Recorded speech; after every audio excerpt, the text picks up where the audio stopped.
Hi everyone, thank you for taking some time out of your day to join us for today's conference.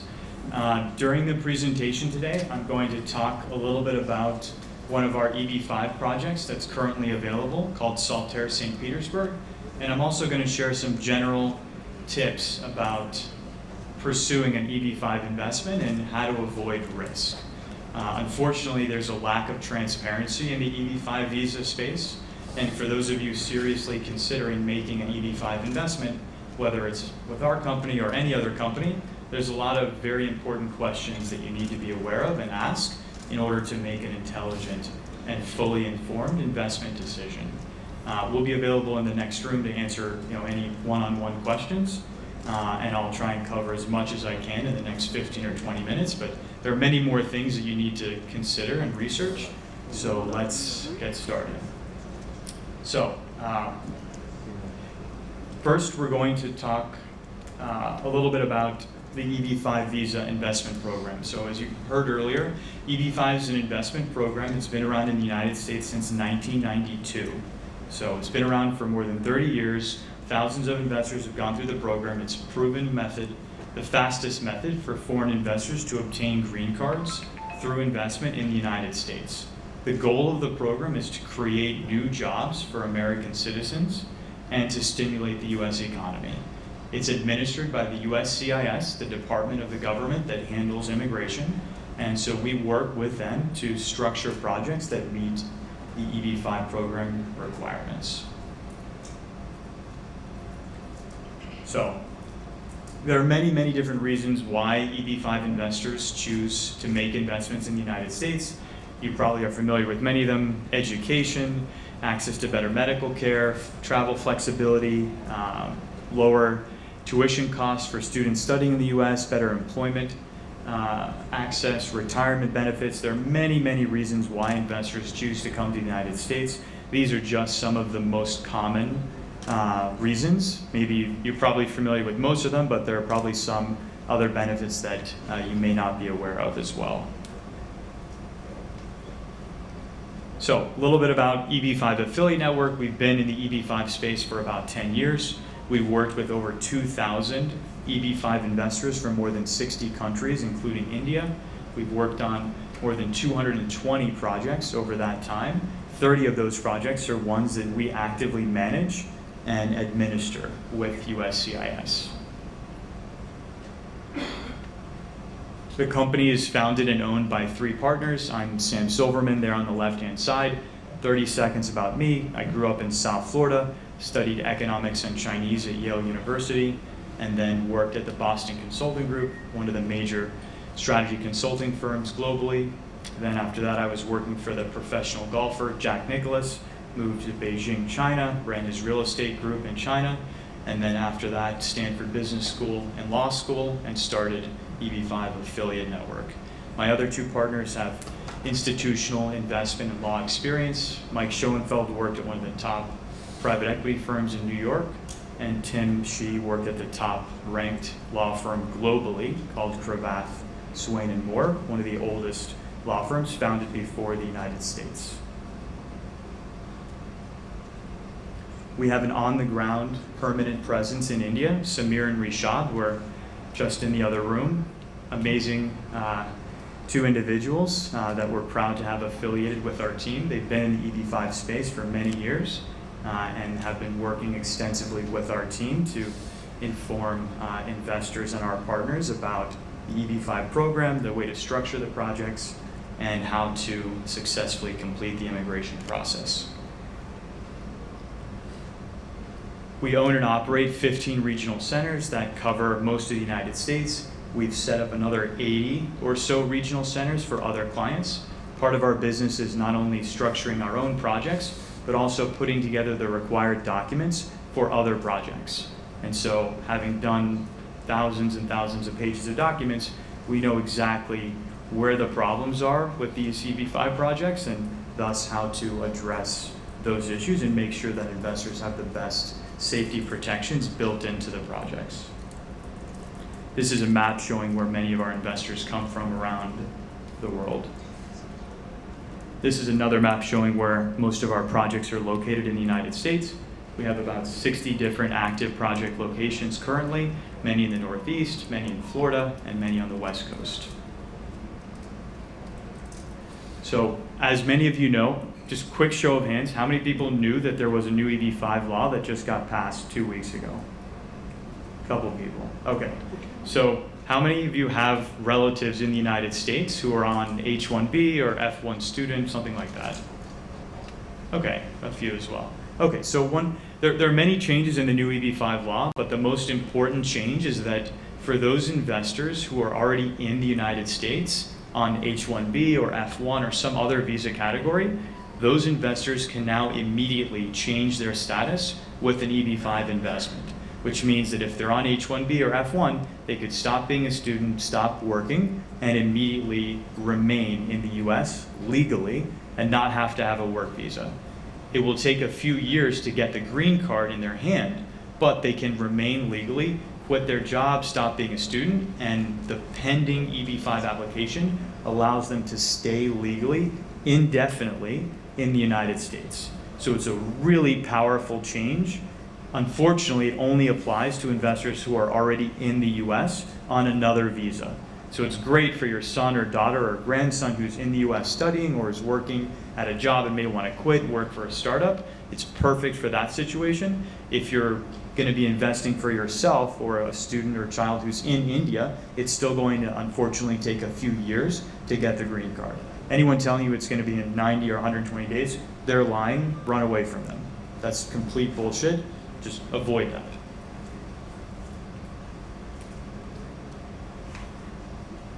Okay, a little bit about the project we're going to talk about today, St Petersburg. This is a large condominium project on the west coast of Florida on the ocean. It's a partnership with the Coulter Group. They're one of the largest developers in the United States. We'll talk more about them later. We've been working with them since 2013. We've done 12 EB-5 projects with them. Everything's gone perfectly. Every project created, all jobs required created, even during COVID, all the hotels fully funded, operational. This particular project we're very, very excited about for a number of reasons. So the entire project cost about $220 million. EB-5 is $50 million. All of the required jobs have already been created. That's probably the most important thing, which means that the day you join the project, you only need to create 10 jobs, but 13 jobs have already been created. So the second you join, you're automatically assigned 13 jobs, which means it's impossible for you to not get the permanent green card, right? When you make an EB-5 investment, there's 2 points. 1, get the green card, the permanent green card, and 2, get the money back in a reasonable period of time, right? So number 1, get the green card, make sure it's permanent. You only need to create 10 jobs. As long as you do that, green card's gonna become permanent. So picking a project where you already have more than 10 the day you join makes it impossible to not get the permanent green card. So that's really, really critical. Second item is getting the money back, right? The Coulter Group has been in business since 1992, 30-year track record. They've built $15 billion worth of real estate. They've borrowed hundreds of millions of dollars from all the major banks, Wells Fargo, Fifth Third, Regions Bank. They've never not repaid a single loan in 30 years, even during COVID, 2008. Every single project they've ever started has been completed, and the company is owned by a billionaire, very responsible borrower, and that company, not only this project, but Coulter's parent holding company, is guaranteeing the repayment of the funds at the end of the loan term for the project. So there is always a risk in an EB-5 project, which is required by law. The goal is how do we structure a project that lowers that financial risk as low as we possibly can to still comply with the EB-5 rules. These are some recent construction photos of the project. As you can see, it's very advanced in construction. It's located right on the ocean. There's 192 condominium units, 191, 99% of the condos are already sold out. These are a few more photos of the project, some renderings, interior views of the ocean. Another view of the project, it overlooks a large marina. and it's right next door to a baseball stadium as well. It scores a 94 out of 100 in terms of walkability, so it's not only on the water, but it's also directly in the center of the downtown area. Okay, so where's the money coming from? This is a really key question for any project. The whole project costs $220 million. Wells Fargo Bank, the second largest bank in the United States, publicly traded, I think it's $3.5 trillion in assets, has already invested $156 million into the project. Obviously, Wells Fargo Bank is not lending $156 million to anyone, right? They've obviously done their homework. They funded 25 or so past Coulter projects. They've already funded the money. EB-5 is just replacing part of that loan from Wells Fargo at a lower interest rate, right? That's why Coulter is interested in using EB-5, right? Wells Fargo is charging 3%, EB-5 is less than that, they're saving on the interest payment. Very simple, right? They're building the project no matter what, this money is just coming in, reducing their costs, right? So provides the required jobs, they're doing it anyway, and reduces their interest cost. So, Wells Fargo loan. So, how does Coulter make money? Well, they make a lot of money, okay? This project cost $227 million. When they started the project, they got an appraisal from CBRE that said that they think they're gonna be able to sell the condos for $255 million, right? Build it for $227, sell it for $255, and make about $30 million in profit, right? Sounds good. We're gonna make $30 million, you just have to build the building and sell it. Okay.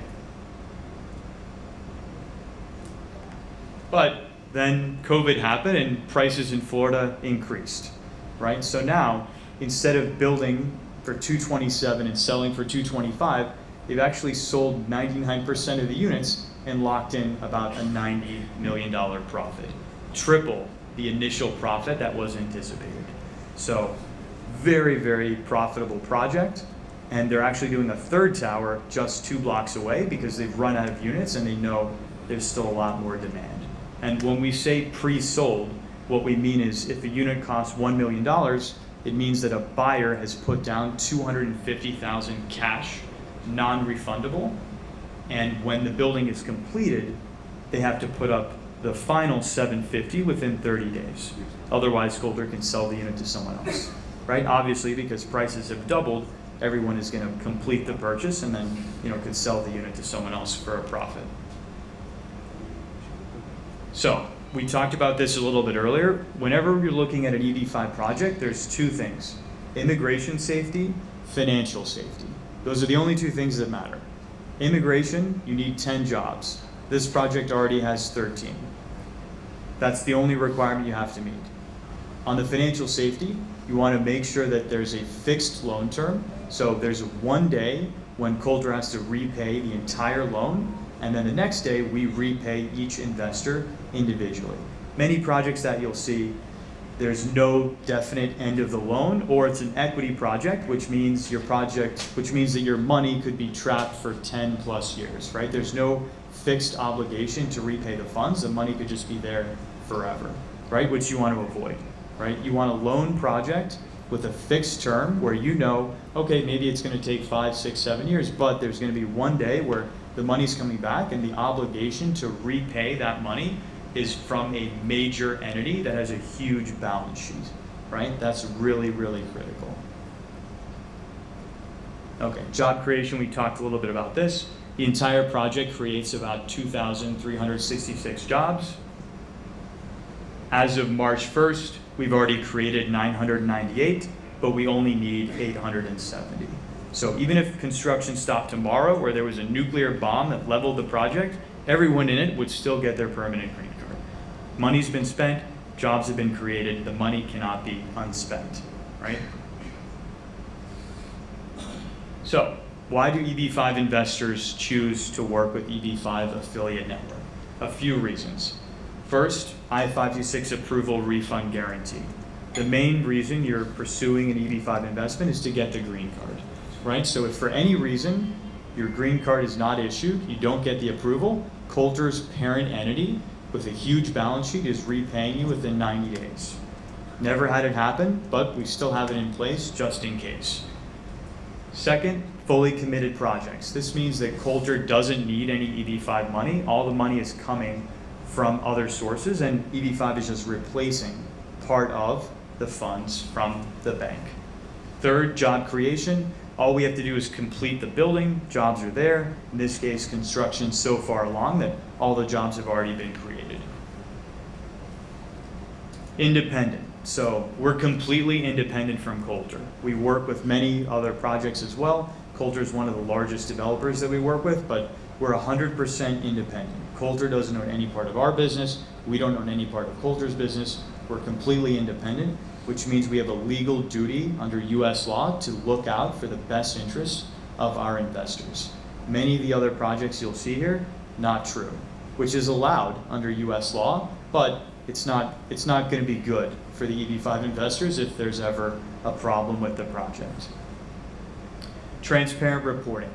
Not required by the government, but we do a quarterly financial and immigration report every 3 months. So you have a detailed update on exactly what's happening with the project every 3 months. On the financial side, on the immigration side, very transparent. Not required, but we do it for all of our projects. Best-in-class development team. As we talked about earlier, Coulter is one of the top developers in the United States. Fund administration, we work with an independent fund auditor advisor. They do all the transparent reporting. Okay, a little bit more about Coulter quickly. So they have 5 major divisions, more than 500 employees. They've been in business since 1992, $15 billion track record. They're more than large enough to be a public company, but they choose to be private, just more flexible. More than 200 years of development experience across the team, and they've won a number of awards. They're one of the top 25 largest home builders in the entire United States. They built about 25,000 single-family homes around the country, and they're one of Hyatt Hotels' top developers as well. These are some of the safety features that we have built in to all of our projects. Loan repayment guarantee from their parent company, I-526 approval, refund guarantee, and construction completion guarantee all in place. And these are some letters from some of the major banks. Okay, so to wrap up, I'm just gonna leave you with 6 just critical things for those of you really considering an EB-5 investment. If you remember nothing else, remember these 6 items to think about when you're considering an EB-5 investment. So number 1, experienced and independent EB-5 fund manager. What does that mean? It means the company's done at least 20 EB-5 projects over an extended period of time and is completely independent from the person who's getting the money, right? Many of the projects you'll see in the other room, it's their first or second or 5th project, and they're not independent, which means that if something goes wrong, they're gonna look out for the project, not for the investors, right? Just common sense, right? Independent, and they're in the EB-5 business. They're not doing some other business and just doing EB-5 one time. Second, select your own attorney, right? In the US legal system, the attorney has to represent the best interests of the client, but many of these attorneys are also representing the projects. And so if the attorney can get you to sign off that says they understand you're representing both sides, it's allowed, but it's not good, right? So you want an independent attorney who's just looking out for your best interests, who's not being paid by any of the projects, right? So how do you do that? You have to ask and talk to a few attorneys, right? Don't just talk to one project and they introduce you to one attorney and then go with that person. Bad idea. Interview several, go to Google, type in EB-5 attorney, talk to 3 or 4 people, and understand different fees, approach, demeanor, how they approach the process, how they break things up, and do your research, right? Don't just go with the first thing that's recommended. Okay, timely return of capital. So unfortunately, in some of these equity and even loan projects, money can be trapped for a very, very long time, and it's hard to really understand how that could happen. The really important thing is you want to confirm that it's a loan project and there's a fixed loan term, and as soon as the loan is up and you've met the EB-5 requirement of having the green card, the money's coming back. and that the obligation to repay the money, it's from a real entity, right? So you got to work with the attorney and make sure that that's accurate, ask for the right documents, and make sure that that's the case. Okay, other diligence factors. Ask if the regional center has been fined or sanctioned by the SEC, and if they've lost money in a past project. I kid you not, there are projects in this room and in the other room where that is not true. Fined by the SEC for breaking laws, it's public. Just go to Google, and lost hundreds of millions of dollars in projects, okay? It's obvious. Just Google, ask around, and it's findable, okay? Okay, quality of the borrower. Who's borrowing the money, right? The regional center could be fine or good or bad, doesn't really matter. It's all about the borrower, right? Who's actually taking your money and promising to repay you the money when the time comes, right? Has that person repaid loans in the past? How many loans have they repaid? How long have they been in business, right? Just because they've done well in the past doesn't mean they're going to do well in the future, but generally, a company that's been in business for 20 plus years, borrowed billions of dollars, and repaid all the money, it's likely that they're going to repay in the future. Now, it's not guaranteed. Nothing in life's guaranteed except death and taxes, but it's possible. And it's more likely than not that a company that's repaid people in the past is going to continue to repay them in the future. And then lastly, have all the required jobs been created? Again, you can eliminate that immigration risk completely by just picking a project where all the jobs are already in place from day one, right? A project that tells you, oh, we have all the money, the project's gonna start in 3 months, we have the permits, sounds great, but show me, right? Don't tell me, right? If the building's not coming out of the ground and you don't have the jobs, there's a big difference between we have a permit and we hope we're gonna build it and the building's already half built, right? There's a major difference between those two scenarios. All right, with that, I don't want to take up any more of your time. If you have other questions about the EB-5 process, want to speak to a few high-quality attorneys, or want to get more details about what the process could look like for you or a family member or a friend, please come meet me or one of our India team members. We're in the other room. We're here the next few days. Happy to sit down with you one-on-one individually and answer any other questions that you may have. So thank you for your time and look forward to speaking with you.